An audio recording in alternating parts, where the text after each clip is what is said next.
a senior living slash assisted care type of company, a larger company. They had different elements of their business that they were approaching HubSpot on. They were looking at HubSpot from a marketing and sales perspective. They also had a very heavy inbound sales element as part of their business and some complex call routing logic that they were also coming into the equation with.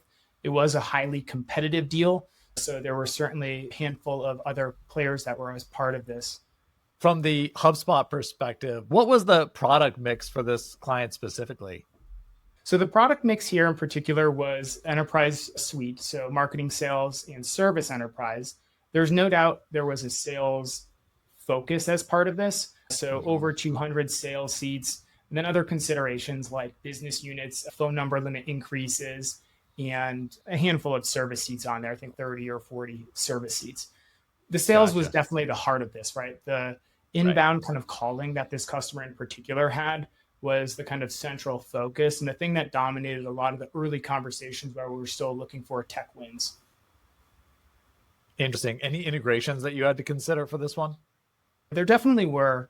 At the center of this, there were kind of two custom integration considerations. This deal also had its natural share of like third-party native apps and things like that. But the big focus initially was on, from a calling piece, did we want to do a custom integration with their system that they built with Twilio Connect, or did we want to bring a third-party app in, like a Kixi or an AirCall?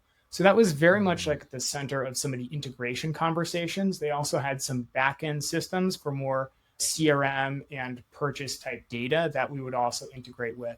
So very much custom integration focused, but because of that centric element around the inbound calling, we had to really focus on the calling integration and apps here. Yeah. Okay, so we have a senior living company that you're talking to here. It sounds like they have marketing. There's a sales component, which is the biggest, like the CRM component paired with this calling, and there is some services as well.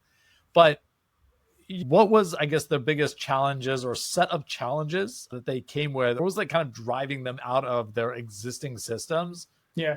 So the scalability of their existing systems were starting to press some of these pieces. Plus, they were valuing the all-in-one element of HubSpot, helping better tie together their core backend system data with their people in the seats doing sales activities and their marketing communications here. So I think HubSpot, we see that a lot, right? Like ease of use and all-in-one as some of those propositions here. Plus, they had those scale elements, and that was really driving it. So you mentioned earlier this was competitive. Was there an inclination towards another system? Was there any of that involved in here? Yeah. There was always interest and favorability in HubSpot's product, and our ease of use really stood out there, but that there were executives that had other experience with other more established CRMs that have been in the industry longer, right? Like a Dynamics or a Salesforce. The teams that we interacted with were always very invested in learning about HubSpot and saw the kind of clear ease of use and central elements that we could provide. But we knew that on an executive level, there might have been biases towards other systems. We started to get some of that like competitive pricing feedback come back, which really pushed us to be a little bit more aggressive. Anything specifically with the senior care space that you saw in this deal that's unique to that space that, you know, we should consider when talking to other care living facilities? Yes, there was something that was specific to this. In particular, was closing the loop on how their services and their recommendations would come about. As a provider, they helped find the right types of matching services for senior care or assisted living care. Okay. But that would often end at a certain point when they went into that facility because those are independent groups and different elements there. So this might be specific to this space, right? People that help select different types of vendors and things like that. But then there aren't database integrations or things like that where we can pipe in the subscription or deal revenue as part of that, helping give them some metrics for how to track success, knowing that there were limitations in bringing all of the closed loop elements back into this.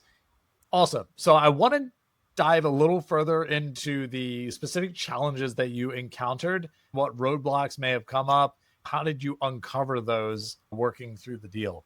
Yeah. So one of the challenges that came up is scope change that was presented late in the evaluation process. there'd been a part of the deal that represented like the bigger chunk, right? And then there was other groups within the org that were interested in moving to HubSpot. And towards the second third of the evaluation, the B2B group in this particular example came in with a need to be implemented first, potentially. So the challenge there was really making sure that I was in strong alignment with the implementation partner and the customer as part of this. What we wanted to make sure that we did is the proper type of discovery on this new edition without compromising the overarching timeline we were trying to push towards. So how I overcame that challenge was by taking some of my implementation skills and volunteering the first kind of draft of what an implementation timeline could be here. I took some time to work on an implementation timeline and use that to collaborate. Change management is always a huge part of the conversation, right? It's, what is the order of operations? What is the best way to drive the adoption along with ensuring that change management happens? So how did you make sure everybody was aligned with all of that? I'd say it's a balance between listening to the immediate needs, but also understanding like the larger milestones and priorities throughout. Not being blindsided by the immediate request coming in here. Like it could have been easy to just slap that urgent focus right at the beginning here. So I think that was it, right? Giving that group, that initial group that need to come in, some of its quick wins to meet its urgency, but making sure that we built the foundation into that implementation plan, and that kind of set the centering of things. I think it also gave the partner in this scenario permission to be okay with that because they had time and space to do the foundational stuff and weren't putting the cart before the horse. How did you secure buy-in from the team, and how did you finalize this engagement? Yeah.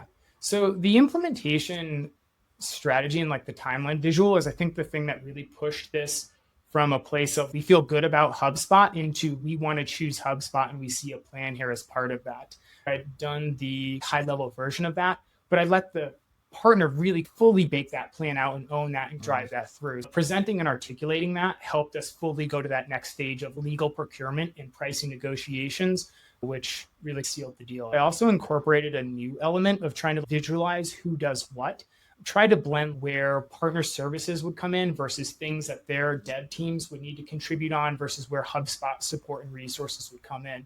So it helped tell a little bit more of a human narrative to a timeline. In particular, I think those pieces helped that tail end move much faster. I think it helps the client or the prospect visualize and picture themselves in the tool, right? So that's a huge component of selling. If they can see themselves doing X and using this in a certain way, that you're well on your way to having a successful sale there. So 100% agree.